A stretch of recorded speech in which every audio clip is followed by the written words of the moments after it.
Longola maboko na yo. Noba kolo. Sunganga na yeba libanzo na yo.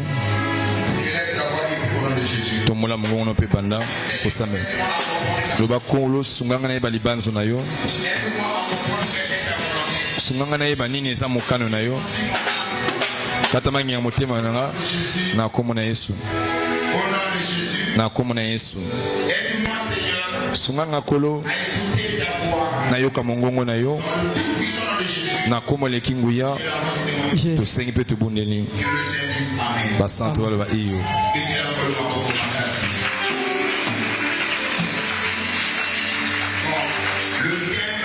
Mokonza. Cette semaine, je crois que semaine de Babissia, nous allons continuer dans ce processus-là. Nous allons parler de ce papa qui va apporter la parole. Par rapport à la vision et à l'inspiration que Dieu m'a donnée. Nous parlons sur la bénédiction de l'Éternel qui enrichit. Ça c'est le thème. La bénédiction de l'Éternel qui enrichit. Yango de moto e fulisaka. Et sana mapamboli. Oto ko zona sama bele. Li pamboli on e fulisaka bisote. Ah, Bible ezo talisa. Et ça li pamboli na nzambe. Yankolo o isala kanini. Et la façon de quel chagrin. Pe yango elandisa makana passe mon côté. Mokonza eza pété. Lipamboli na kolonde moto e fulisaka. Je suis dans le livre de Proverbes. Proverbes 10, 22. Lisons la parole du Seigneur dans le livre de Proverbes chapitre 10 de verset 22. Je lis au nom du Seigneur. C'est la bénédiction de l'Éternel qui enrichit et il ne le fait suivre d'aucun chagrin. On dit c'est la bénédiction de formation qui enrichit. Bah le but qu'ils allaient pas mollir à formation. Mais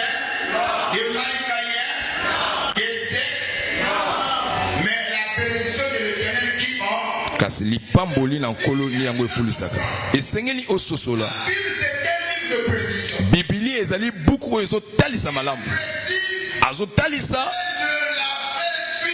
Pe elandisa makate. Ata iloko mokote ya mawa. Bandoki pe akoi kopambola. Mais kasi li pamboli uti na bandoki. Ezana pasi. Voilà pourquoi j'ai dit dès le commencement. Na lobi na ebandeli. Le lenge ni akoyeba. Li pamboli uti na kolo. Pe li pamboli uti na nzambe te. Talaka ne sengo pena kimia.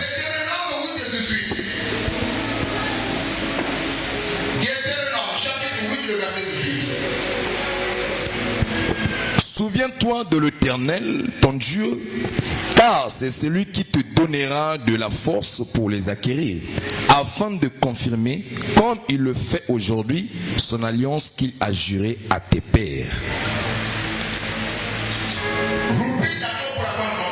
Souviens-toi de l'Éternel, ton Dieu, car c'est lui qui te donnera de la force pour les acquérir, afin de confirmer, comme il le fait aujourd'hui, son alliance qu'il a jurée à tes pères.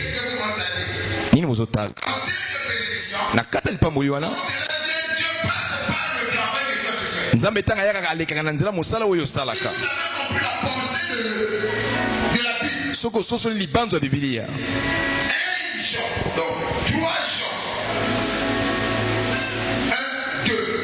3 Jean 1, 2. Bien-aimé, je souhaite que tu prospères à tous égards et sois en bonne santé, comme prospère l'état de ton âme. Nous inclinons nos têtes. Tongumbi bamutuna biso. Oh, ton Père. Tata malam. Toi qui parles le Kéleson. Yo olobaka malam koleka batu. Toi qui enseignes le Kéleson. Bongo yo moto lakisaka malam koleka batu. Descends et enseigne. Tonga lelo kita pe lakisa biso. Voulant t'écouter. Tolingi toyoka yo. Que je ne puisse pas transmettre ma pensée na kwate ko malibanzo na ngai atake bulbiko na ngai la pensée de l'homme mama te libanzo ya moto malamu ko kozala peut pas apporter la vie à ce que e ko mate bomo ina libota oyo c'est si kasi libanzo na yo bongo il est écrit talati na ekomami parole des hommes maloba na batu considérée comme mensonge. etalisa maloko ya lokuta La parole pour kaka liloba no ezala ya solo demander Seigneur, tongo lelokolo viens emprunter ma bouche. yaka kodefa monoko na nga Tout ce qui sortira de ma bouche, tika nyonso ekobima na monoko na nga ezala ya ngai te yango euta epa na yo toute ta parole, nyonso mpo na liloba na yo c'est mon prière. tosengi mpe tobondi tolobi Disent Amen. basantu baloba iyo Merci, mettez-vous par la gloire de Dieu. matondo mpo na lokumu na nzambe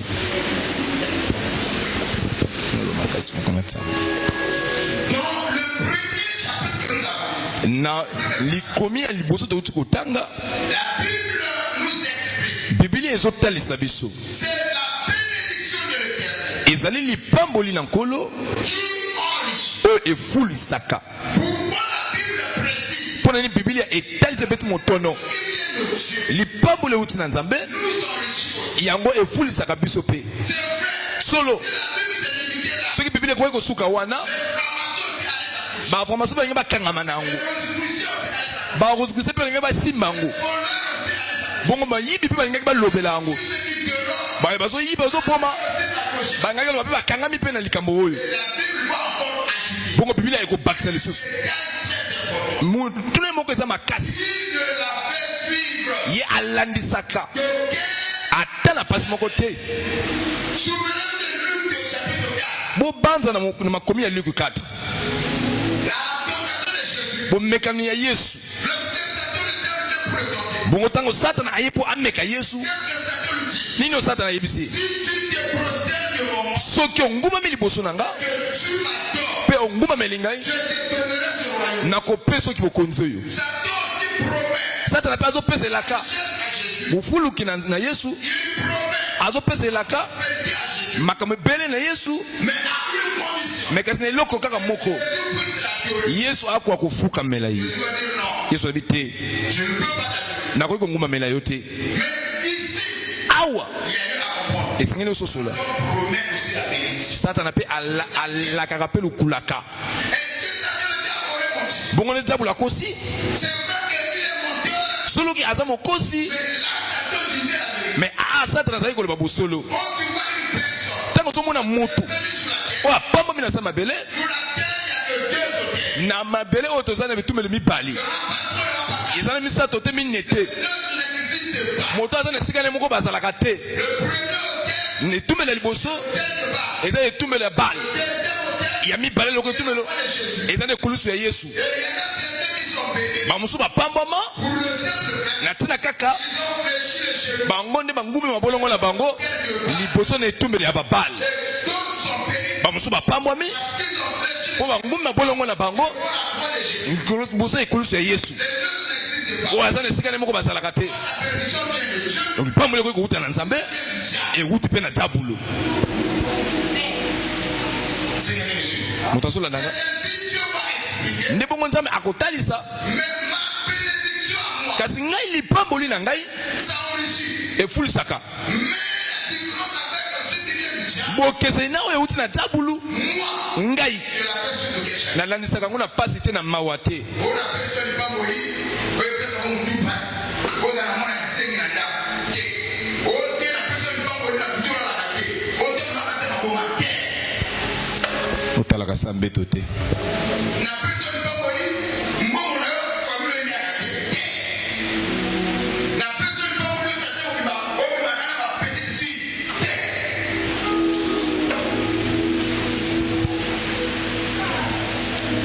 Ensuite, pas moli, on a qui? amen Alléluia. Alléluia. Alléluia. C'est à nous de faire les choses. eza na biso tosala boponi Il y a deux types de personnes sur la terre. eza na balolenge ya bato mibale na se na mabele Ceux qui courent après la richesse. baye bazokima mbango pene na lukulaka Ceux qui courent après l'argent. baye bazokima mbango penepene na katuku bianza Le premier type de personnes que nous rencontrons sur la terre. eza lolenge ya bato ya moto omonaka na se ya mabele Le deuxième type lolenge ya bato ya mibale que nous rencontrons sur la terre. Obiso to kuta makana mabele. Ceux-là, ils ne courent pas derrière l'argent. Ba yana ba kima kana sima mbongo te. Mais ils fuient l'argent. Bango ni ba kima ka mbongo. Je veux t'expliquer. Na kulimbola yo. Et puis je veux ajouter une troisième catégorie. Pe na ko bakisa bato lenga misatu. Ceux qui courent derrière l'argent. Ba kima kana sima katu kubianza. Il y en a nombreux ici même dans l'église. Baza ebele ata na kati église. Une femme mariée. Moi ça bala. Mais qui a encore un autre amant dehors. Kasi azane na moto azo linga lusuni na libanda. Pourquoi? Pona nini? Parce que mon mari ne peut pas se demander. Pote mobali ngandi azo pesa nga mbongo te. Elle fait partie de ceux qui courent derrière. Azana lolenge ya bato azo kima na sima mbongo. Ceux qui prient. Ndeko mosa azo pondela. Elle gère 4 ou 5. Bongo yende azana bango minne lokwa mibali. Elle est la philosophie derrière ça. Mabanzo na yeza nini na sima na yango. Ok, ceux qui ont la pécité, vous aurez fait ça. Pour laquelle elle a dit. Parce que ces gens courent derrière. Pote bato bazo kima na sima mbongo. Ceux qui sont devenus des pétés. Bango ba komi deux fois. Ils sont capables de faire n'importe quoi. Bazana makoki ya kosala nyonso wani. Condition qu'ils puissent avoir quoi. Na tina to kaka mbongo. Voilà le premier catégorie des personnes. Talo lenge ya batu. Ya liboso. Ils sont prêts à tuer, Ba bazira akukita ata ko boma. à marcher sur des filles. Ya kotamwa likolo bongo ya batu. Pourvu qu'ils puissent avoir la. Na tina kaya kwa kozwa katu kubianza wana. Mais nous avons deuxième catégorie. Tozana lolenge ya batu mbali. Ceux-là Ba iwana. ne courent pas derrière l'argent. Bango bakimaka te na sima mbongo. Mais eux, ils fuient. Bongo bango bakimaka. Ils fuient l'argent. Akimi ne mbongo. Ils se disent que Amilobi l'argent est du diable. mbongo eza ya diabolo. Parce que nous sommes spirituels. Po biso bato milimo. Nous, c'est Dieu. Biso eza nzambe. C'est la parole. Biso eza maloba na nzambe. Biso tokokena lola. Ndeko Faut pas aimer ceux du monde. kolinga biloko mokili te. Il y a 4 beaucoup l'ont mal été. Bongo mokana na chaque 4 bato alimboli yango mabe. Il n'est pas le monde. Bolinga molongo te. Ata makama molongo. Po bolingwa molongo. Eza bokabwani na nzambe. Il y en a certains qui te diront, Bamuso bakoyebisa yo. moi, tu sais faire, Oyebi ngai ndeko. c'est le ciel. Biso mingi mingi makama lola. Si je suis pauvre, Ata naza mobola. Wana likambo te. c'est le ciel fait. Biso eza lola ndeko. Et il fuit l'argent. Ki azoboya mbongo azo. Les gens ont pris beaucoup. Bato wana basambelaka pe ebele. Ils sont dans des conditions médiocres. Kasi nde baza na lolenge ya kobikela ya mabe. Mais il y a une troisième catégorie Mais eza na lolenge ya bato misatu de ceux qui sont bénis baye bapambwama par la voie qui enrichit. na nzela oyo efulukisi bango. C'est là où ils en sont. Nde esika tozaleli. Amen. Amen. Nous prenons le livre de 1 Roi, chapitre 10, le verset 23. 1 Roi 10, 23. 1 Roi 10, 23. Oui. Le roi Salomon fut plus grand que tous les rois de la terre par la richesse et par la sagesse. On va souligner cela. Le roi Salomon fut quoi? Plus grand. Kumu Salomon azalaki monene Par rapport à quoi? na tina nini lukulaka et na mwanya. Le roi Salomon fut plus grand que tous les rois de la terre par les richesses et par la sagesse. Amen. Le Salomon avait la richesse. Salomon azalaki na lukulaka Et la richesse de Salomon pe lukulaka ya Salomon nous explique Bible ezotalisa biso que tous les rois de la terre kotala bakumu nyonso ya sa mabele. étaient l'homme le plus riche. Salomon azalaki moto alukulaka koleka Parce qu'il possédait tellement la richesse. po te azalaki na biloko ebele On ne peut même pas estimer. bakoki ata te kotanga. Alors, ce même Salomon Kaka Salomon wana possédait la richesse. oyo azalaki na lukulaka mingi. Écoutez dans l'Ecclésiaste chapitre 1, le verset 2. Ecclésiaste chapitre 1, le verset 2. Ecclésiaste chapitre 1 de verset 2. Vanité des vanités, dit l'Ecclésiaste, vanité des vanités, tout est vanité. Salomon qui avait la richesse. Salomon azalaki na lukulaka Mais plus tard, me na nsima mikolo on va expliquer aux gens akolimola na bato toutes ces richesses que moi je possédais. lukulaka nyonso ngai nazalaki nango Vanité de vanité. ezaka eloko ya pamba ntina ya pamba. Pourquoi Salomon va expliquer que la richesse est vanité de vanité? Po nini Salomo akolobaki na lukulaka ne ezalaki eloko ya pamba likolo ya pamba. Parce que Salomon avait perdu la bénédiction. Po te Salomo abungisaki lipamboli. Ah, Perdu la bénédiction. na kobungisa lipamboli Il y avait la parole. ntango maloba malamu Après le règne de Salomon, na nsima kokonza ya Salomo a succédé mwana ne ayakaki là où il y a eu le schisme moïsien. eza na esika bokabo na kumu ekotaki na Israela. La richesse de lukulaka Salomo yango nde kabwanaki yango nde kenaki tina 4e génération.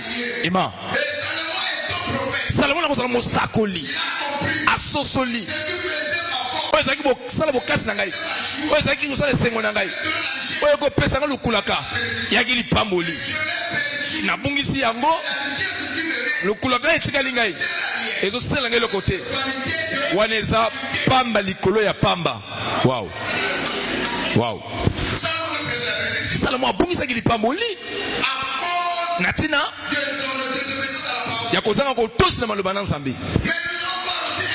Bon biso tokomona pe mutu na kombo ya Yobo ye pa bungisaki yango. Job chapitre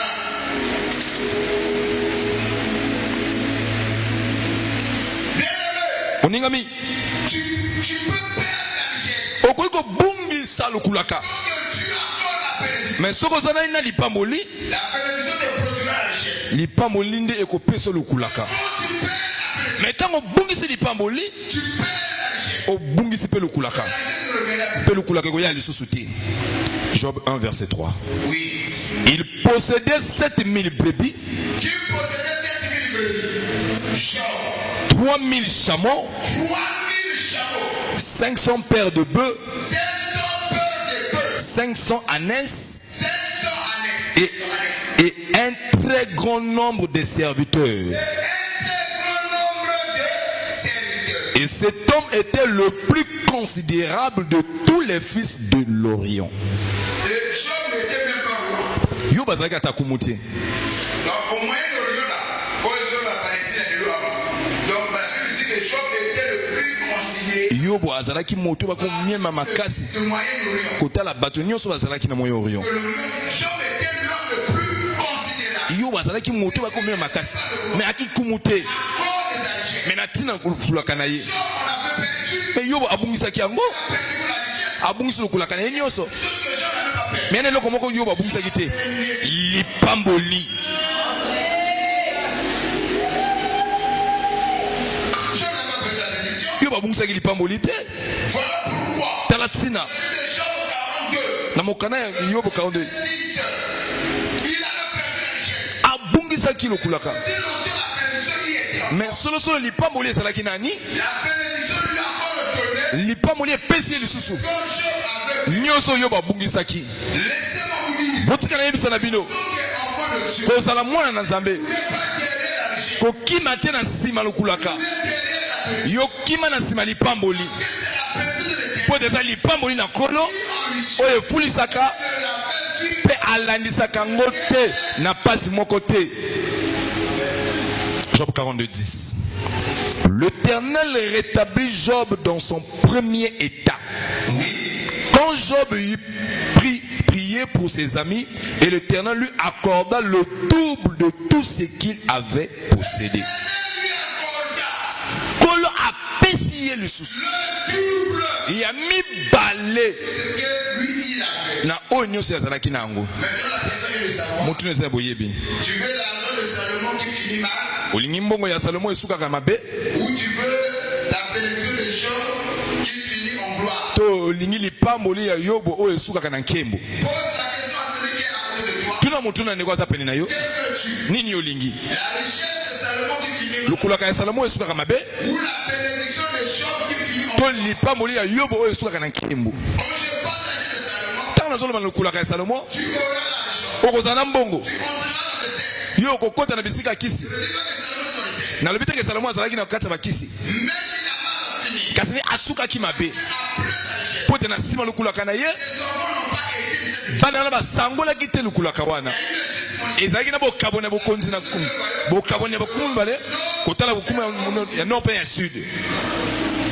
toute la tête de Salomon était disciplinée. lukula nyonso te ya Salomo yango ebebaki. Mais tandis que Job, nzoka na Yobo après son départ, na nsima kokende na ye les enfants ont pu hériter. bana bakoki kosangola yango Génération en génération. nikeke likolo ya likeke. Personne au Boulaka. Oui, continue à vous dire. ema Voilà pourquoi Job va dire, tati na Yobo akoloba Salomon plutôt va dire, Salomo akoyebisa vanité de vanité. pamba likolo ya pamba Dieu, nyonso eza pamba. il a compris parce qu'il avait perdu là. asosolaki mpo ye abungisaki lipamboli. Alors, je veux dire quelque chose. Na kolobelo komoko. Yango mona ka papa na fille. Soko zali connecté na bato baza béni. Heureux. Esengo na yo. Quand tu es connecté. Tango yo ozana bokanga mpizo na bato ba pambwama. Na baso ba pambwama. Esengo za yo. Il y a des gens. Ezana batu. Il est en Shunabata. Mais c'est un homme béni.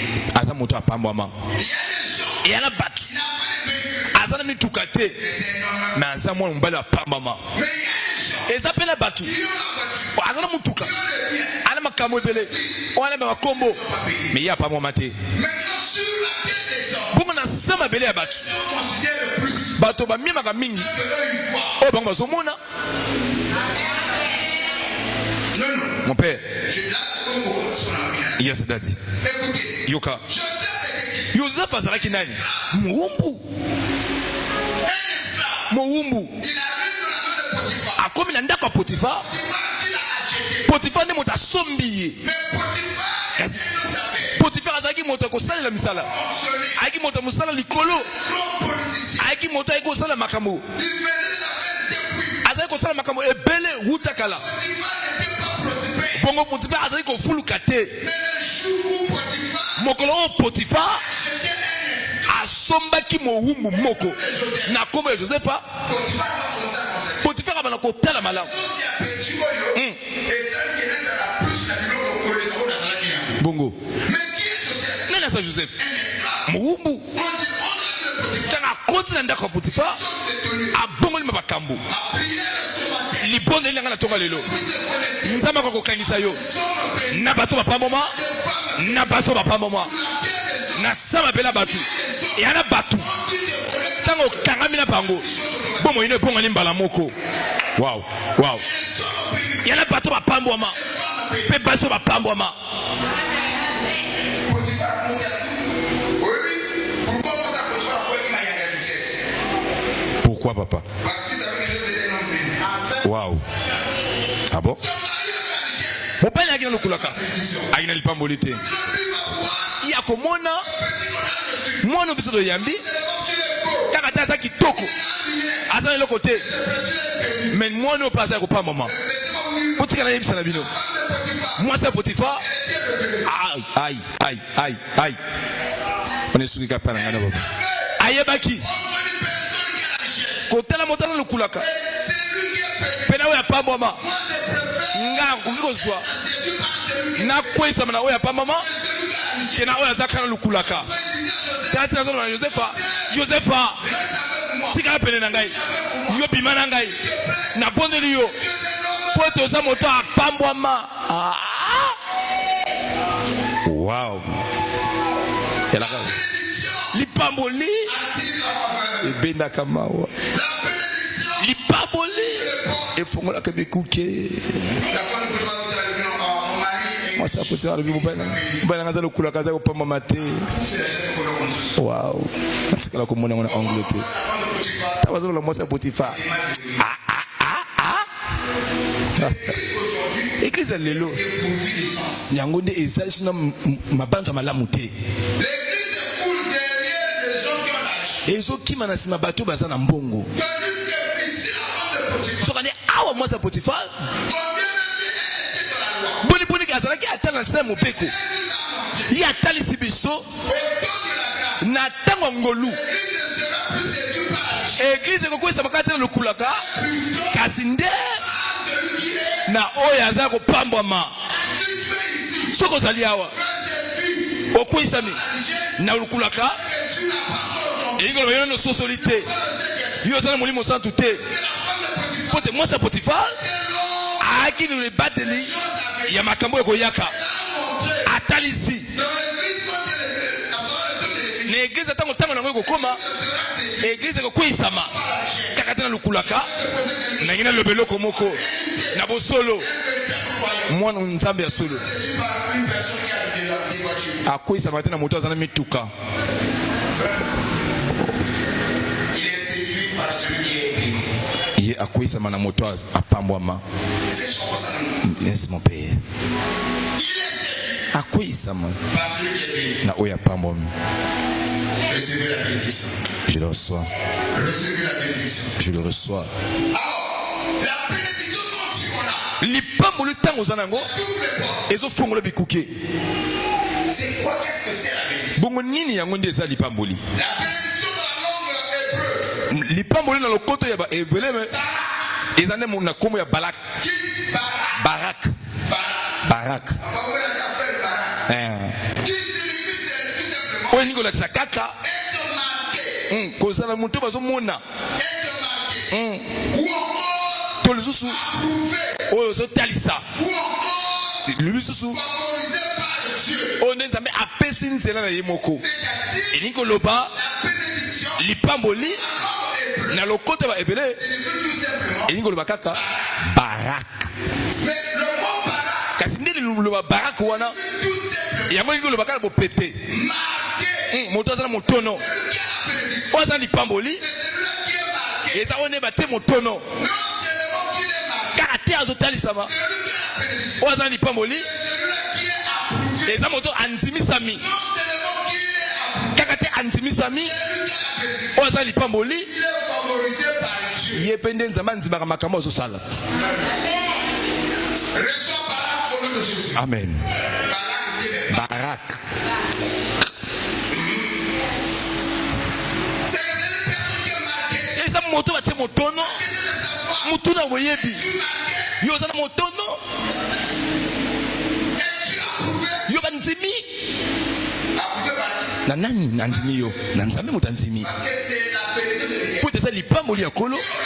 On efulisaka. Donc c'est que Dieu marque les gens que lui. Elingi koloba nzambe ate motono na bato ya lingi. Ye anzimi. Non seulement qu'il les a Kaka te anzimi bato yango. favorisés. Bato na mpe bakomi mpe bakosala makambo nzambe azonzima.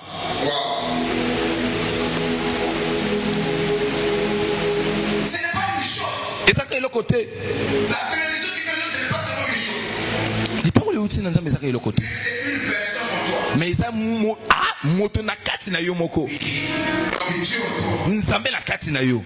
Wow. Nombre 6. Nombre plutôt, nombre 6. Le verset 24 à 26. Et ici c'est Dieu. Nzambe azoloba na Mose. Il dit à Moïse, regardez comment vous devez bénir les enfants. Tala ndenge olingi opambola bana Israël. Que l'Éternel te bénisse et qu'il te garde. Que l'Éternel fasse luire sa face sur toi et qu'il t'accorde sa grâce. Que l'Éternel tourne sa face vers toi et qu'il te donne la paix. Vous voyez? Ozomona. Donc la bénédiction n'est pas seulement une chose. Lipamboli eza kaka eloko te. C'est une personne en toi. Eza nde mutu na kati na yo. Comme ça que Moïse bénissait le peuple. Nde bongo Mose azali kopambola libota. Ça va? Ça va? Et la bénédiction qui vient de Dieu a 4 ingrédients. Lipamboli euti na Nzambe eza na biloko minei. Ah papa, est-ce que ma bénédiction vient de Dieu? Papa lipamboli na ngai euti okomona makambo minei oyo. La bénédiction qui vient de Dieu Lipamboli euti na Nzambe a 4 ingrédients. eza na biloko minei. Il y a 4 éléments qui accompagnent cette bénédiction. Eza na biloko minei oyo ezotambola na yango. La première, c'est la faveur. Elembo ya liboso ya nde faveur. Donc, la bénédiction qui vient de Dieu est accompagnée toujours avec la faveur. Kena Egypto La Bible dit, Bible ezoloba la faveur est la grâce de Dieu. ngolu na faveur ya Nzambe Sur ezalaki likolo ya Joseph.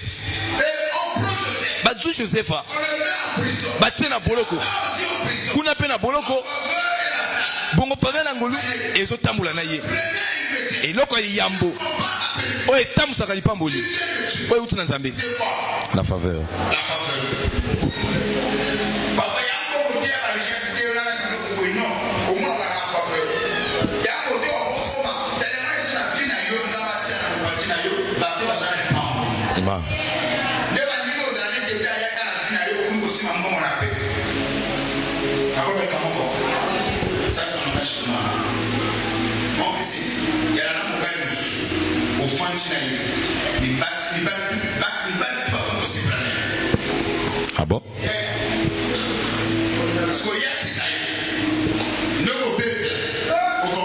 Mibali tu babubu boye.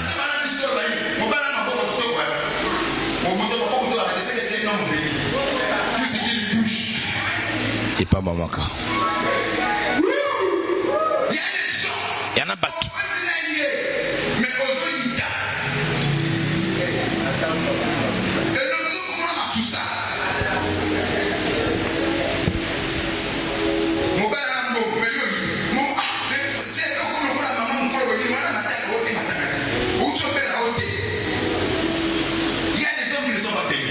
to mbali ba pa mo mati ama prière papa les gars vous avez passé ba béni à côté na fina yo yo suis la parole de bon vous la souté what na bien assez présence à maman les matissio il y a des gens accompagnateurs à faveur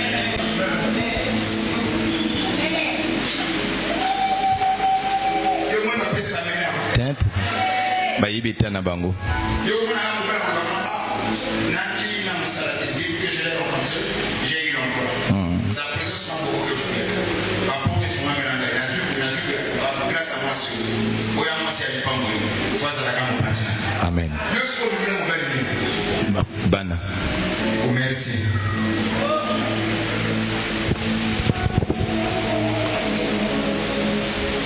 Merci. Recevez la faveur de Dieu. Amen. Le premier ingrédient. Eloko ya yambo. Oui, tamusaka ngulu na nzambe za nini. Le deuxième ingrédient, deuxième élément. Ya mibale lokola elimbo. Cette bénédiction n'est pas seulement accompagnée avec la faveur, Lipambo na tamusaka kata na faveur te. mais plutôt aussi avec la puissance. Bongo pende na nguya. Tu as la faveur, Oza na faveur. tu as aussi la puissance. Oza pena nguya. Oui. En d'autres termes, la puissance est aussi la force. Na elobeli suku nguya on eza bokasi. Des choses que toi tu ne peux pas acquérir. Ko so biloko linga ko swate. Tu es arrivé là où tu ne peux pas arriver. Ko koma esiko sengela ko koma te. Pour la puissance, Esengeli no nguya. cette bénédiction est accompagnée de la faveur et de la puissance. Lipambo na etamusami na faveur pena nguya. Comme ça, Deutéronome, chapitre 8, verset 18, Ne bongo mukana na Deutéronome ko yebisike. Oto uti kotanga. c'est l'Éternel Dieu qui te donne la force. Et lui ke kono nzambe ndi mutapesa kayo bokasi. Dans version, on parle de la puissance. Na ekomeli musuku na balobaka nde na nguya. Pour avoir tout ce dont tu as besoin. Poko kozwa nyonso oza nango bosenga. Donc, la bénédiction qui vient de Dieu, Lipambo leuti na nzambe. elle a accompagné la faveur et la puissance. Troisième ingrédient, Epimelo misato. la bénédiction qui vient de Dieu Lipambo leuti na nzambe. n'est pas seulement accompagnée de la faveur et de la puissance, Etamusami kana biloko mibale yo te. mais plutôt aussi Kasi pe de la protection. na bobatami. Oui, Iyo. nous l'avons lu ici. Totangi yango awa. Au lieu de Proverbe 10, 22, Na mokanda na Proverbe 10, 22. reste une aucun chagrin. Ye alanisa bango na pasi te. Ça est sécurisé. Lipambo leona ebatami. Babombi yango. Laissez-moi vous dire cela. Otika na yebisa bino na tonga lelo. La bénédiction vient de Dieu. Soki lipambo leuti na nzambe. Moto ata moko te akopepisa yango. Oyo euti na nzambe. Moto ata moko te akopepisa yango. Nde bongo. Ntango nzambe atombolaka. Moto moko te akoki kokweyisa. Merci. Cette bénédiction est sécurisée. Lipambo leona ebatelami. Ebombami. Souvenez-vous Bobanza malamu. que Satan s'est présenté devant Dieu. Ntango satana mitalisi liboso ya yobo. Akoloba na nzambe. L'as-tu pas protégé? Bongo yo batela ye te. Job avancé. Yo bazali kokende. Job était prospère. Yo bazali kofuluka. Satan était là. Satana azalaki wana. Il a posé Akomona kofuluki ya yobo. Mais satana azalaki makoki ya kosimba oyo ezalaki ya yobo. Mpona nini? la bénédiction. Po te lipamboli ya yobo ewutaki na nzambe. Comme cela vient de Dieu. Mais lolenge yango ewutaki na nzambe, satana akoki kotata loboko na ye te. On a déclaré le coronavirus. Merci. Ça va passer le monde aussi bâti. Amen. Il y a la protection. eza na bobatelami.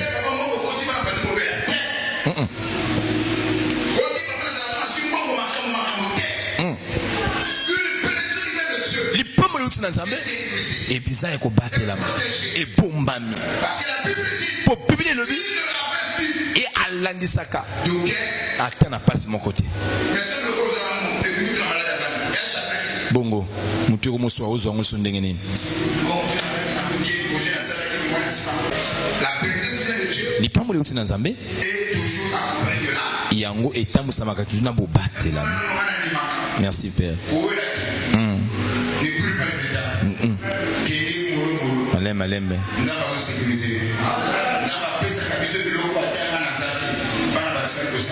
Merci. Mais après ton départ, il disparaît.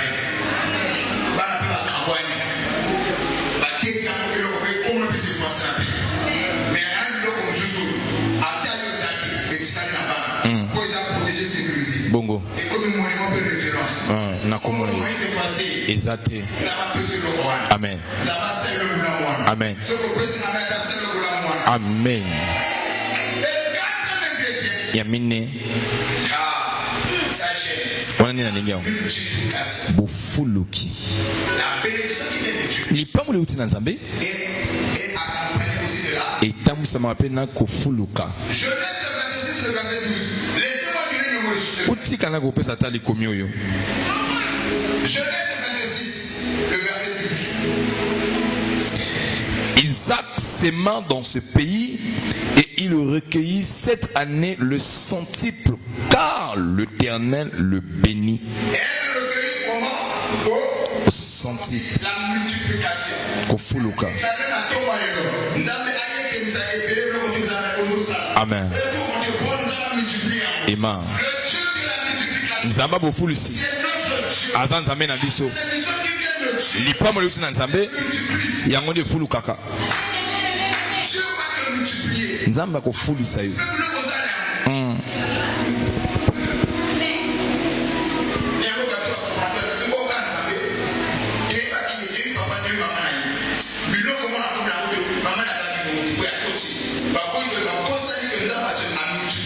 Wow. La personne qui vient de Dieu se multiplie. Merci. Amen. Amen. Amen. Et deuxième point. Comment la bénédiction enrichit? Bon, le lengeni li pamboli et fulisaka. Je vais parler sur les 3 lois. Nakoloba mibe comme ça tout. Comment la bénédiction qui vient de Dieu enrichit? Le lengeni li pamboli uti na nzambe et comme ça dans le kulaka. Et nous allons parler sur les 3 lois. Tokoloba mibe comme ça tout. Nous allons entrer dans la prière. Bon, on est au côté dans les bondeli.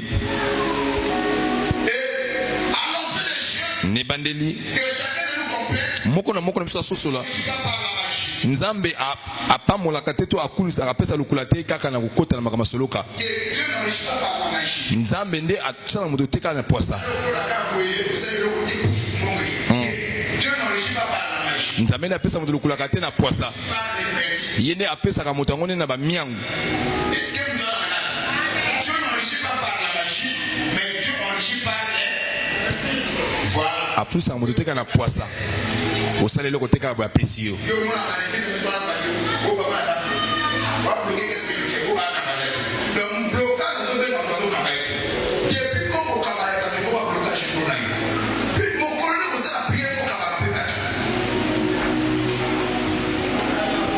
C'est bon. Cette bénédiction. Li pamboli wana. Dieu n'enrichit pas par la magie. Nzambe ne afulisa teka na poisa. Par les. Kasi ne na ba miangu na ye. Voilà pourquoi nous allons parler sur les 3 lois. Tala tina to mibe comme ça tout. La première loi. Mon beko liboso. Quand Dieu veut bénir une personne, Tango nzamba ninga pambola mutu. et la personne doit respecter la première loi. Moto sengeli atosa miango liboso. Eza miango liziba. La loi de la source. Mon beko liziba. Koyeba que ce que j'ai O nazanango vient de Dieu. euti na nzambe. Paul a dit une chose. Pola lobelo komoko. Qu'est-ce que j'ai Ni nazanango ne vient pas de Dieu. o euti na nzambe te. La première loi. Mobeko ya liboso La loi de la source. eza mobeko ya liziba. Amen. Ema. Pourquoi la loi de la source? Pola ni mobeko ya liziba. Dans le Deutéronome chapitre 8, le verset 18. Qu'est-ce que vous avez mentionné? Nini yo sosoli. Deutéronome 8, 18. Souviens-toi de l'Éternel. Souviens-toi de l'Éternel. Bongo banza na nkolo ton Dieu. Oui. Car c'est lui qui te donnera de la force pour les acquérir, afin de confirmer, comme il le fait aujourd'hui, son alliance qui a juré à tes pères. Vous voyez? Omoni, Comme il le fait aujourd'hui. le kola zo salango lelo, Donc, la source de notre bénédiction, liziba lipamoli na biso, ce n'est pas le travail, eza musala te, ce n'est pas la force, eza bokasi te, ce n'est pas notre intelligence, eza mayele na biso te, kasi eza nzambe. la loi de la source. Mobeko ya liziba. Zacharie 4, verset 10. Car ceux qui méprisaient le jour des faibles commencements se réjouiront en voyant le niveau dans la main de Zorobabel. Voilà. Ici, quand tu prends la partie verset 6, il dit une chose. Qui es-tu pour encore nous monter à niveau Zorobabel? Bongo yo zanani nguma munene liboso ya Zorobabel yo okukweya Si cela a plané, okukweya. la bénédiction lipamboli euti na nzambe moto ayambi yango esengeni asosola mobeko ya liboso eza mobeko ya liziba ntango azosala eloko nasali na libondeli nini nkolo yesu naza moto pamba yo tambusa ngo nga nazosala kozanga oyo nazosala ekokóma na esika nango te ata ntango na kosala na bikolo kozanga yo na mosala na ngai nakokende liboso te mobeko ya liziba nazomiyeba na nyonso nazosala eza nzambe nzambe aza liziba lipamboli na ngai amen. Zacharie 4:10. Zacharie 4:10. La loi du caractère. Mobeko ezaleli. La loi du caractère. Mobeko ya ezaleli. Oui. Iyo. Vous savez pourquoi la Bible dit que l'Éternel Dieu ne donne pas la bénédiction de personne pour que cette bénédiction elle ne mène à perdition. Dieu regarde aussi au caractère. Nzambe atalaka pe na ezaleli. La loi du caractère. Est-ce qu'il y a des gens qui ne sont pas encore bénis dans l'église? Il y en a battu pas dans l'église là. Son caractère n'est pas encore brisé. Po ezaleli nani ebukani te, nani ebongwani te. Dieu te bénissait aujourd'hui. Soki nzambe ngaka pamolo lelo. Si tu es béni, Na mbala moko pamoli. Na mbala moko pe to bungisi to zangisi yo. Lokola nzambe ngi to zangisi te. Apamoli yo te. il y a des gens qui sont forts, Il y a battu ça malamu. loyaux. Na busembo. Pote bazana ile côté. Nani msaki na msiki kwa kwa notre service. Mon père a dit là, bon, vous savez les bâtiments de la fonction publique, même si soit qui est là, vous allez soutenir, bah, salaire comme américain, à ton salaire à plus 10. Parce que ma fois, voilà, il vient de payer ce salaire là. Mais papa, on a fait la place, il y a un boni. Il y a un boni, il y a un boni. Alors, il fut un peu fait les contrôles, il fallait les canaux là-bas. Voilà, l'unité. Bah, vous savez, on va contrôler, on va contrôler, voilà. La contrôle, on a le frère des bateaux. Les canaux, ça, les gars, vous savez, ils sont moi, mais ça va pas ici, ma donc, l'eau, on va aller à Tika, ça a été à 1. Moko. Oui, c'est la seule venue. Papa, vraiment, on n'a pas voulu descendre. N'est-ce pas mon père national de côté. Quand ça, on va au commissaire de malade. À côté de vous, m'appelle pas. À côté de vous, c'est pas. Papa. T'as ma salade. Nanda, le coq à la bouche. Mais sans mot, à côté de papa aussi.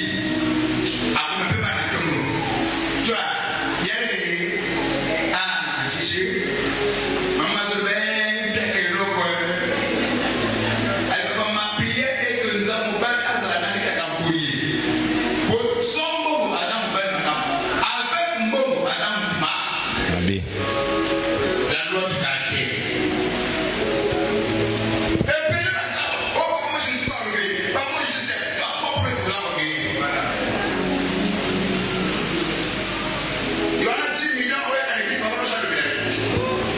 A changé l'église. Et moi, papa, je ne connais pas quand même. On doit se respecter quand même. Tu ne connais pas, on ne se connaît pas. Ah oui, quand tu veux parler, tu fais des manières. Ah, monsieur le pasteur. Là, je suis ton pasteur. Hein? La attitude change. Monsieur le pasteur, il faut avoir des manières. Hein, monsieur le pasteur. Un peu de respect. Parce qu'il faut avoir. Bah, deux à nous quelque part. Oui, on prend un intérêt. Yo.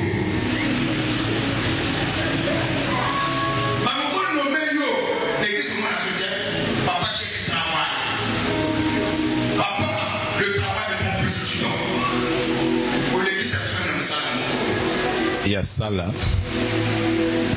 bébé a bénéficié parce qu'il était dans le salon. À moins de son église.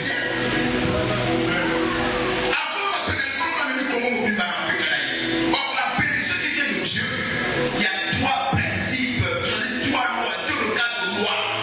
Dieu ne bénit pas par marche, mais Dieu bénit par les principes. La première loi, on a parlé de la loi du.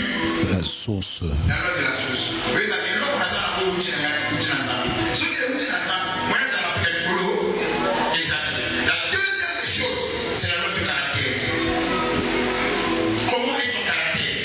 ezaleli na yo.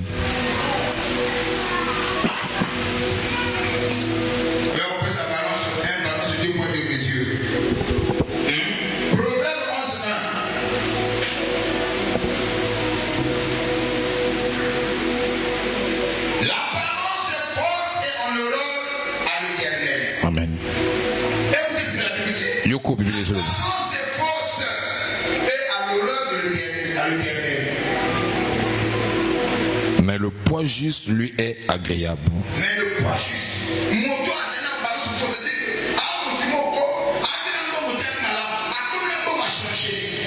l'apparence fausse.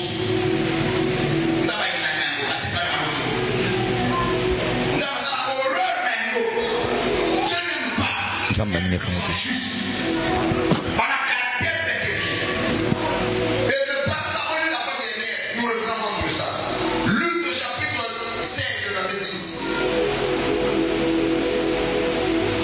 Luc 16, 10. Celui qui est fidèle dans les moindres choses l'est aussi dans les grandes. Et celui qui est injuste dans les moindres choses l'est aussi dans les grandes. Toujours la loi du caractère.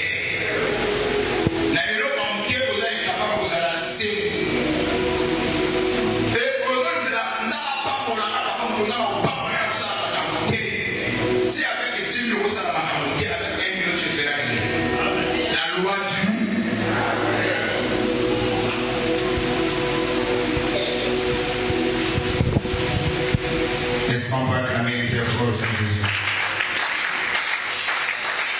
Dans la loi du caractère, Na mobeko ezaleli je dis à l'église, nazoloba na eglise sois intègre comme personne ne te voit. zala moto abosimo lokwa moto azomona yo te.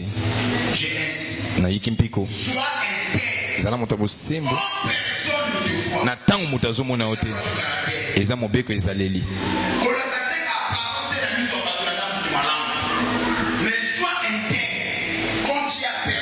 Ntango eza na moto pe te azomona yo. Moto ata moko azomona yo te. Libako akoyiba mikasa yibi te. Libako malama kozwa kasi ozwi te. Eza mobeko ezaleli.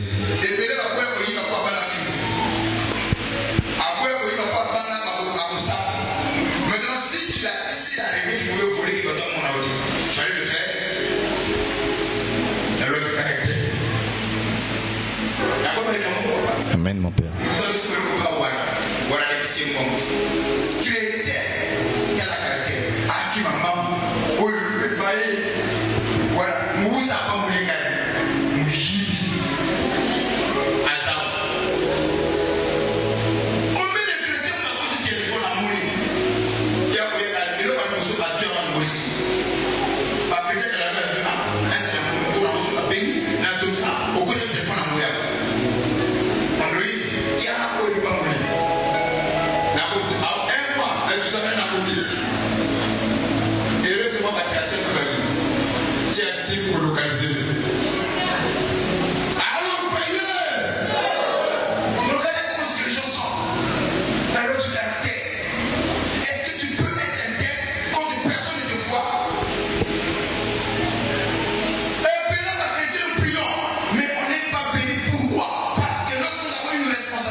Je sais lire, je te rappelle après.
Zamba pambola katena poisa. A pambola kanaba miango na ye. Miango mibale.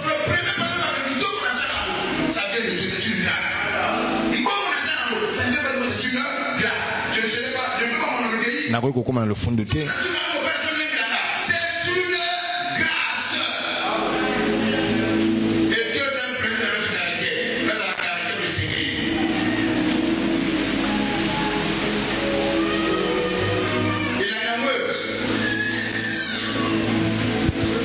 Ah bon? Bon, il a un salini.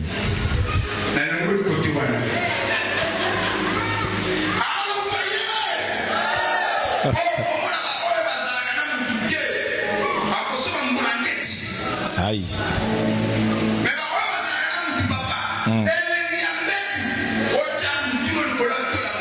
Ah.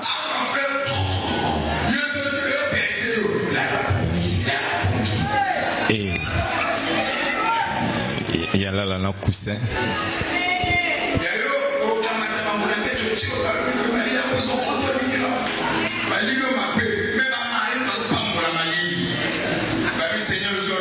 Le Komo Ndengo Sale Langa.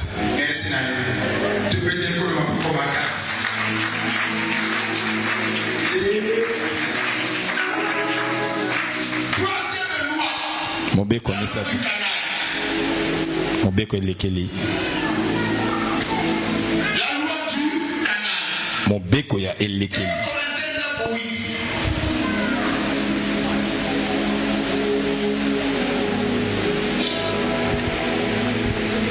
2 Corinthiens 9, verset 8. Et Dieu peut vous combler de toutes sortes de grâces, afin que possédant toujours en toutes choses de quoi satisfaire à tous vos besoins. Donc le canal par lequel nous ne l'avons pas voulu, c'est qui? C'est Dieu. Dieu est ma canal de bénédiction. Est-ce que vous avez compris ça? Amen. Dieu veut que tu sois. C'est que nous appelons. Oh, te bengaka. Comme Dieu veut que nous soyons des sources. Tant on a ma pomme, c'est pour tout ça la balise zipa. Et non de réservoir. Car c'est des bombes belité. Non, c'est ce que nous avons dit. Et ça n'a pas le baki. Et comme Dieu est béni. Tant on a ma pambolinga. Et ça pour na pambola pe baninga mususu. C'est celui qui fait du bien. Et les kelieza o ya sala ka pe bolamu na batu mususu. Dieu ne m'a pas payé pour garder cette bénédiction pour moi. Nzama pambolinga ngate pona pam na batela kali pamole pona nga. Asalinga bolamu na bozongi sesenga pe na sala bolamu na batu mususu. Mobeko elekeli. Abina balema. Okozala ebimeli pona batu ebele. Nzamba sali na balema. Elekeli ali pamboli. Pona wengumba ebele. Amen. Ozalaka et en méditer.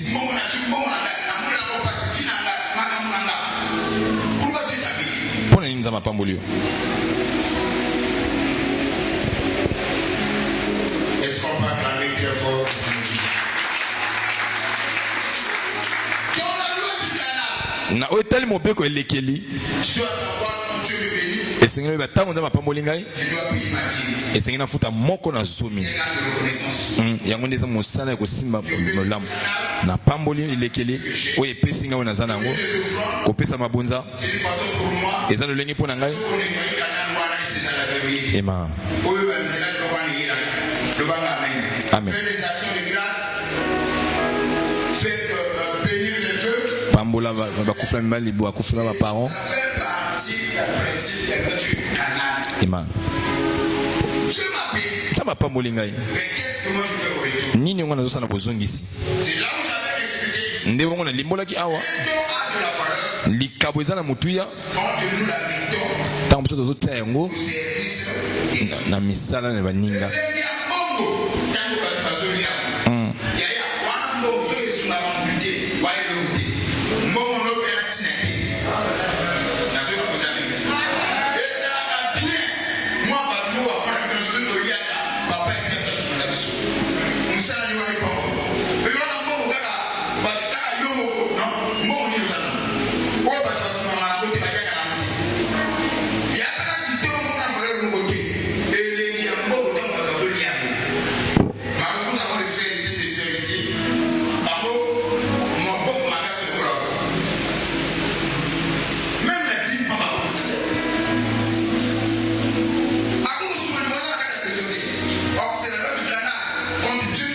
ntango nzambe apamboli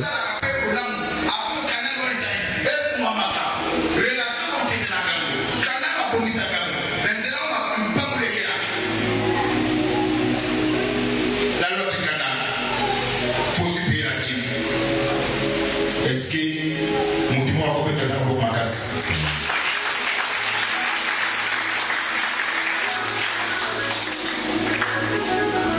Alors, après avoir parlé sur les principes, nsima koloba la loi bamiango to mebe komisato par laquelle tu es béni, oyo ezotalisaki na nini nzela nini epamboli c'est démontre que tu es béni. bongo bilembo nini ezotalisaki oyo oza ya kopambwama Parle sur les 5 principes, tokoloba na bilembo sambo démontre que tu es béni. oyo ezotalisaki yo opambwami Il a dû à comprendre, esengeli ososola c'est là où il y a la confusion. nde esika buli yeke eza Parce que ceux qui ont la richesse baye bazobanzaki baza na lukulaka bango nyonso bapambwama et ceux qui ne sont pas bénis, bongo baye baza ya kopambwama sinon tu n'as pas la richesse. eza nde baye baza na lukulaka te Donc la richesse selon Dieu, lukulaka na kotala nzambe eza biloko ya mokili te mais quand une personne est bénie, ntango moto apambwami il y a des signes eya na bilembo qui montrent qu'il est béni. oyo ezotalisaki ye apambwama Et parmi ces signes, na kati ya bilembo wana on parle de 5. tokoloba na bilembo sambo Le premier signe elembo ya liboso montre que tu es béni. oyo ezotalisaki ye opambwama Tu as la paix avec le peuple. oza na kimia na ndambu Tu as la paix oza na kimia avec le peuple. na ndambu oyo oza nango Signe qui montre que tu es béni. bilembo oyo etalisaki oza ya kopambwama Tu as la paix oza na kimia na ndambu oza na yango Est-ce que parlons tu es béni? Est-ce que maman je suis béni? Parlons je suis béni? Comment je peux le savoir? lolenge na koyeba yango Le peu que moi j'ai, ndambu naza nango j'ai la paix. naza na kimia na mwa ndambu naza nango Les autres témoins ça n'a pas béni. Après la mouke, est-ce que ça n'a qui? Après les bénis, est-ce que ça n'a qui?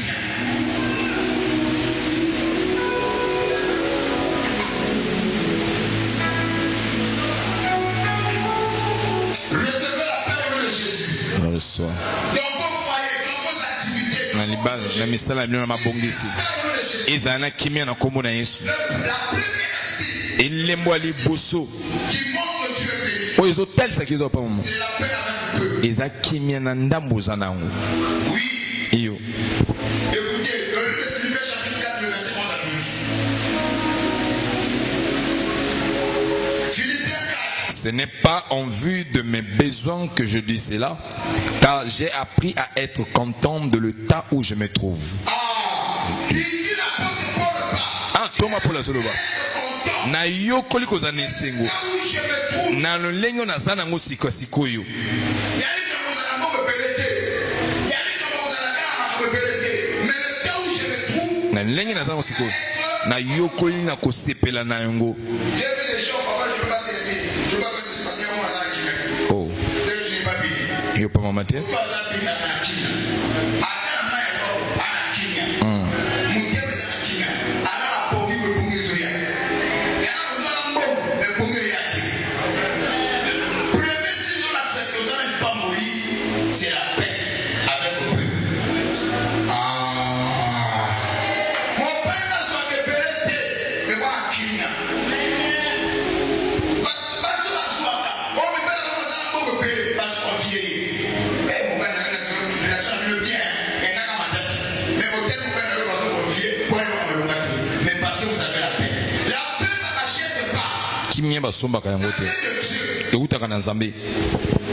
Je sais vivre dans l'humiliation et je sais vivre dans l'abondance. Les momi balé. Oui, il y a mon qui est comme mon aîné.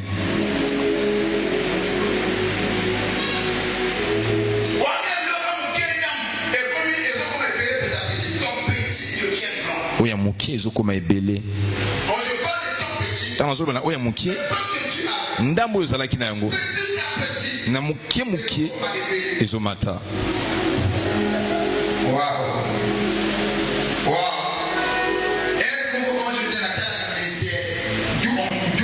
Bisika touteli tozana lisolo oya mukie ezokoma ebele tango zune kuna tango zalaki na kumotika yango koiko kokusango te na musakanda tulongole mikal to komina mana 55 wana pesa na bokese na oyo etali 64 okotala eloko moko mukie ndamo tosalaki nango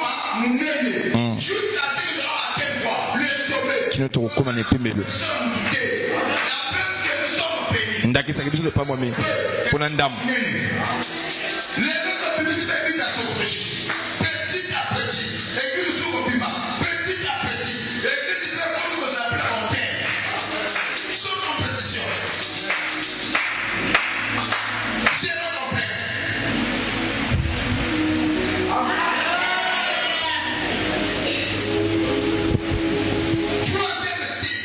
Moi ça c'est très important.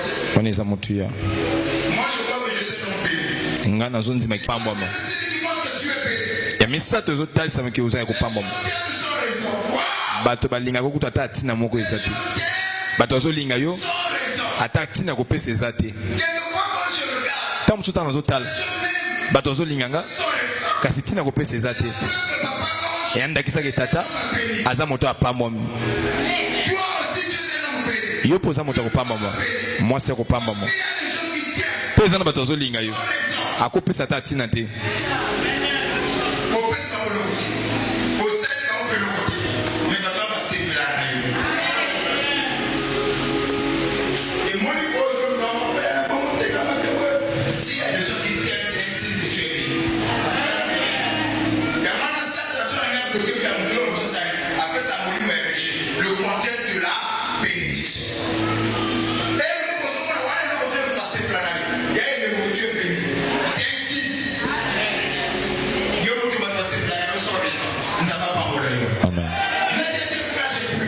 la nous sauté.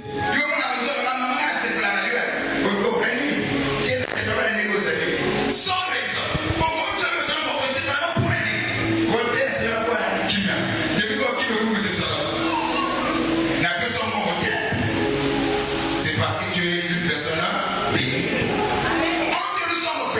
Tant que je ne pas mamie, il y en a pas sur la vie. C'est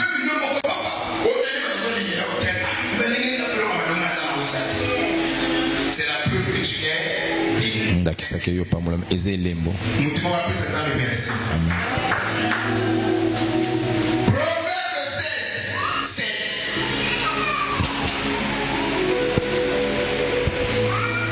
Proverbe 16 verset 7. Quand l'Éternel approuve les voies d'un homme, il dispose favorablement à son égard même ses ennemis.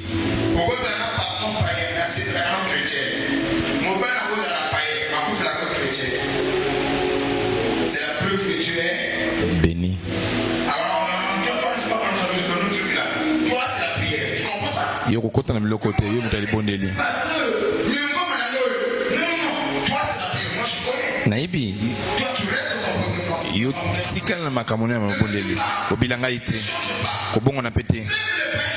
Ata mopaka nazo pesa nzunzu. C'est la preuve que tu es. Ndakisi zo l'accepter pas moi-même. Tu ne regrettes rien.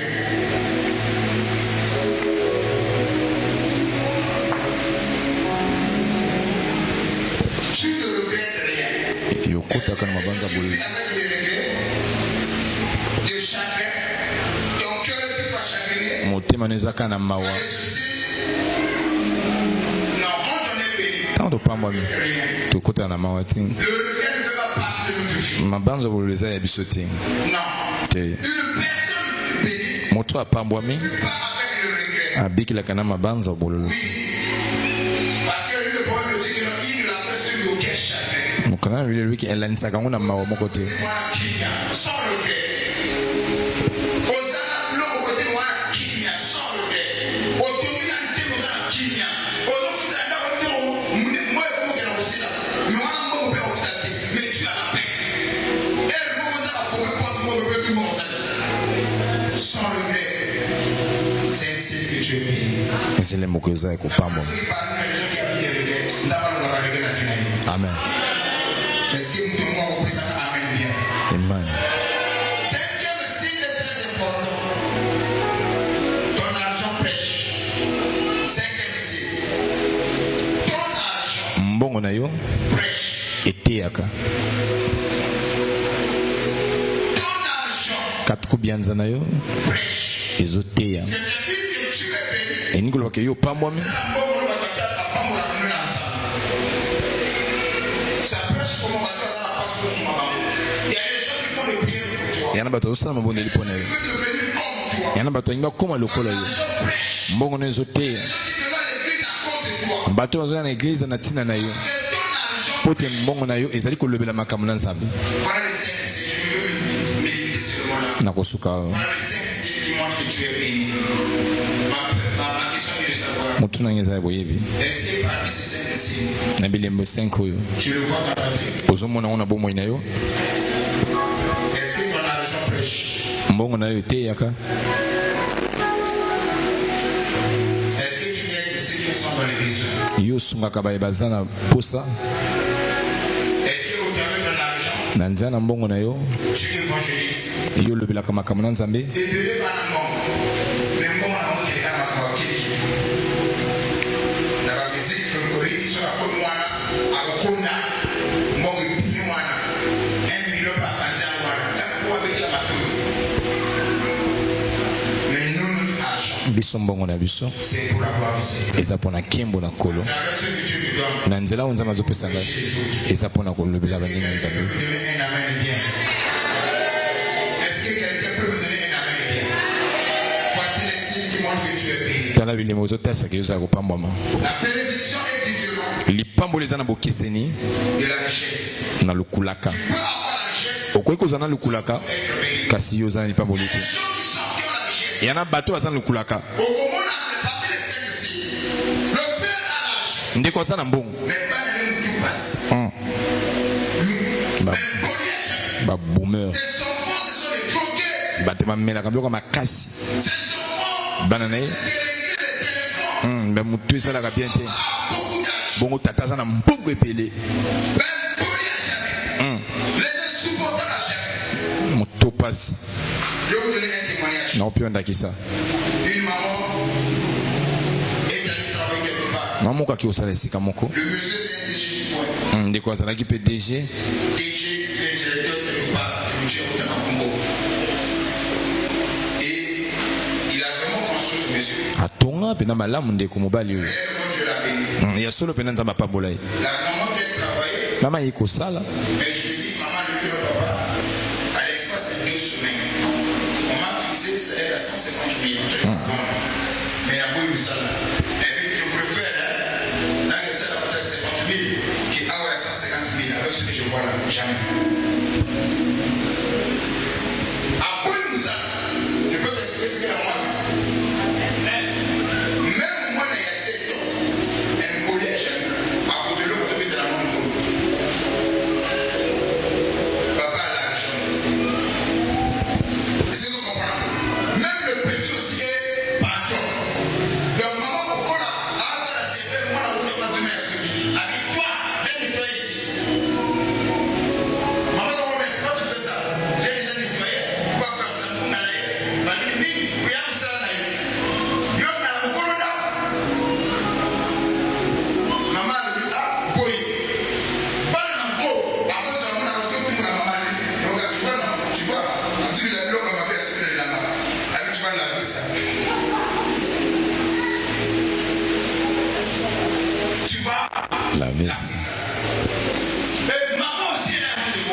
Maman pas ça na zumon.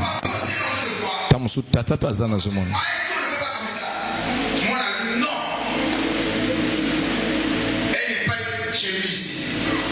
Ça n'a pas été. Ah aussi, ah pas na été. Ah on n'est pas na ngai.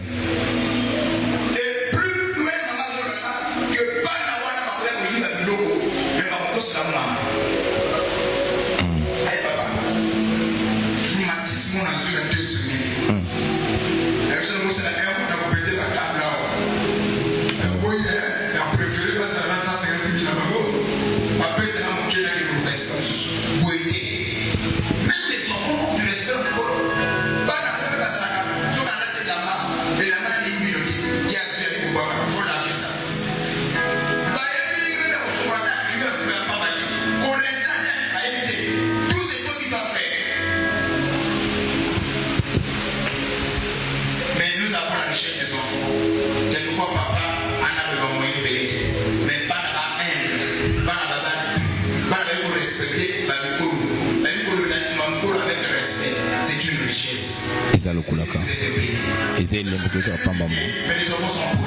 bénédiction. Je peux dire quelque chose. Il y a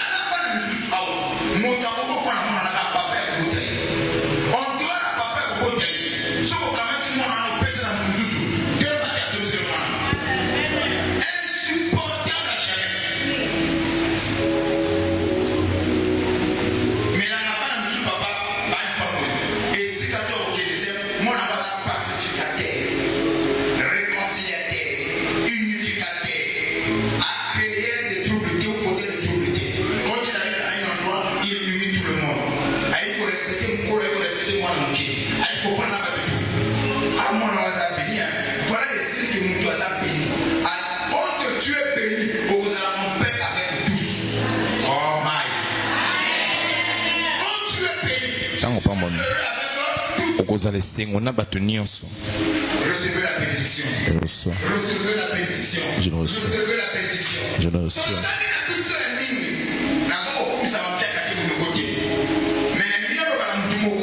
La bénédiction de l'Éternel enrichit. Lipamoli encore et fulisaka. Pela nisamakana mawate. Et c'est peli sans zambe. Apeso lipamoli molimo.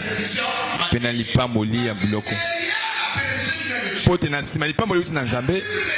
Bible ezo yebisa na ngai yango ne efulisaka Yosefa abandaki na lipamoli ya molimo pote yango ezalaki komimonisama na ndako ya Potifar na batango moke okesu mosika kaka Joseph wana asukaki mpe na kozala lukulaka nzambe wana asukaka kaka te ya kopesa biso lipamoli ya molimo mais na likolo na nyonso apesaka pe lipamoli ezomona na lobi na nzambe esepelisa ye na tonga lelo apesa na bana na ye lipamoli ya lola mvula ya lola soko pesa nani yamba yango wow okozwa yango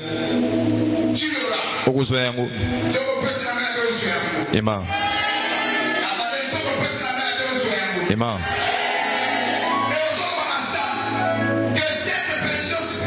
lipamoli ya molimo ekota mpe na oyo etali ekomonisama nzambe ya Josefa oza mpe nzambe na ngai okozala na lipamoli ya biloko na sama bele bilemo to bamikano ezoleka oyo ewuti na nzambe na likolo na nyonso okozala na kimia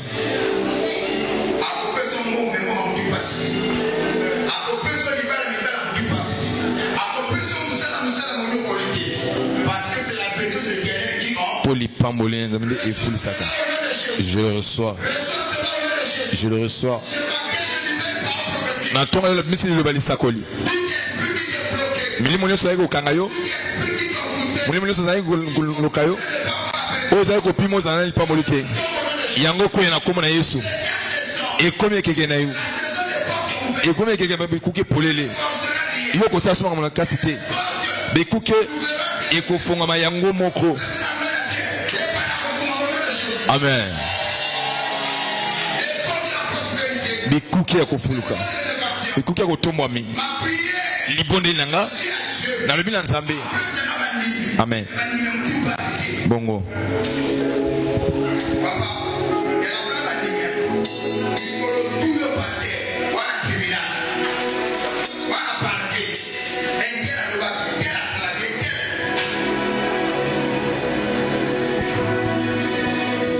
Osamba les gars, Osamba. Amen. Yeah. Bongo.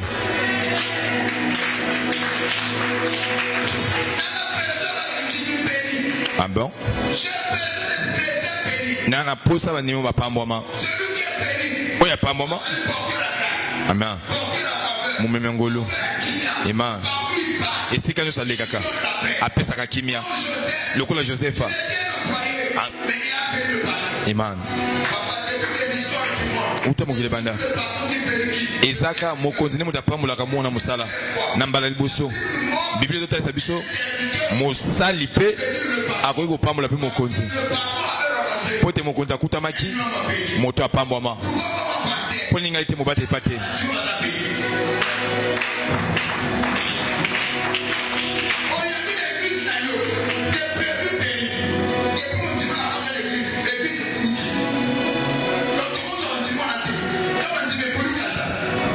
Kaya kotonga.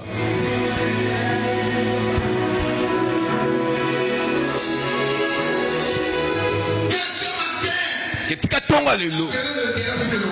Il pas mon encore les doigts. Tonga lelo. Il pas mon encore et mon aïe. Même matériellement. Ce que le président avait localisé au Jésus. Amen.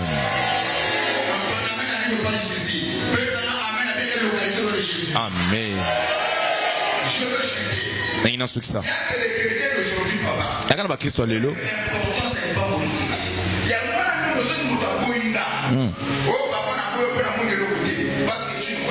Ah bon? Ah. Amen. Très rare. Tout ça, bateau, pambouama. Memingolu. Basali, bakumu. Et ça, de tout ça, les.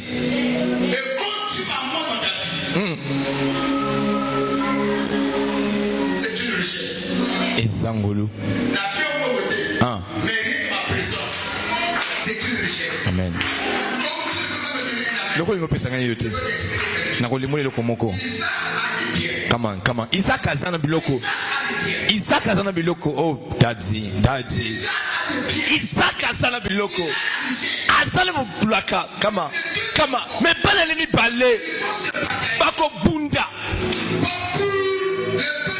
Kakate pona ngombe tata na bango. Kakate pona tele bunda tata na bango. Mais kasi pona libamboli. O tata kopesa. Aïe. Come on. Esa waluki apoma Yakobi. Ngala zo tuna motuna na Yakobi. Mais bon ba même tata no basaliawa. Basama tata no basaliawa. Bango ba tata no basaliawa. Esa walibite. Mais lipamboli. Oyo neza lukulaka. Mais lipamboli. Esa la kata monoka tata. Est-ce que tu as le nom de moto pour Sangai? Comment dit? Aïe. Moulimo Ezaonia Jacobi. Na kote sikaka.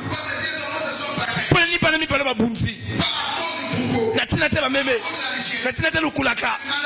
Me yamawa. Na église na biso. Ba toza na sima lukulaka. Ba bosa ni pamboli. Soka. Na kota tata. Nazate nazotala na oete lukulaka kasi na oete lipamboli kama tati.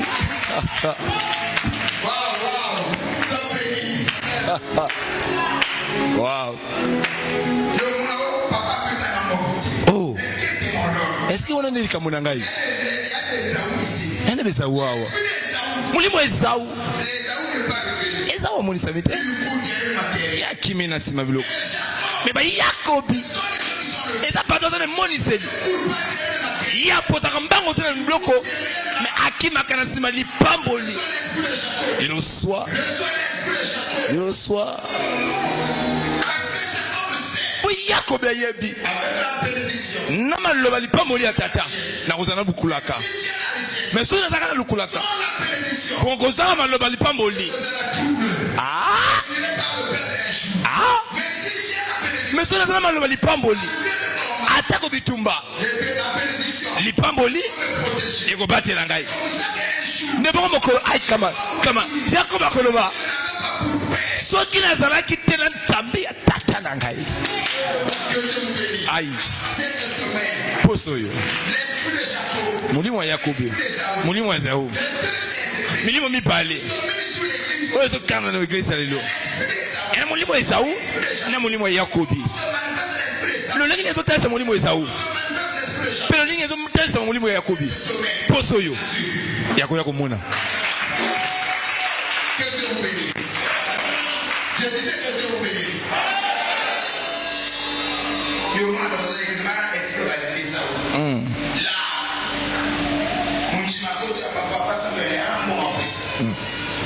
Ce sont les Esaú. Yakobi. Ne regarde pas la richesse. Atala kalokula kate. Maloba el pamboli. Soyez bénis. Amen. Soyez bénis. Amen. Il faut rappeler là. Yes. Manifeste l'esprit de Jacob. Amen daddy. Parce que nous allons combattre l'esprit de Jacob. Amen. Donc on nous met pas de la communauté. Ah. Otali. Amen. Et je me suis dit comment se manifeste l'esprit d'Esaú. Pena kotalisa ndenge nini mulimo Esaú ezalili. Tu sauras si tu es Esaú. Okoyeba soki oza Esaú. Bongo soki oza Yakobi. Nous allons parler sur les CDC. Ah, osingaka nini epai ya tata. Parce que l'esprit rebelle qui est là. Po mulimo etalisaka nani aza moto. Que Dieu vous bénisse. Maloba ebongolaka moto te. Mettez la parole ma pauvre matin. Ta façon d'acclamer ne me plaît pas.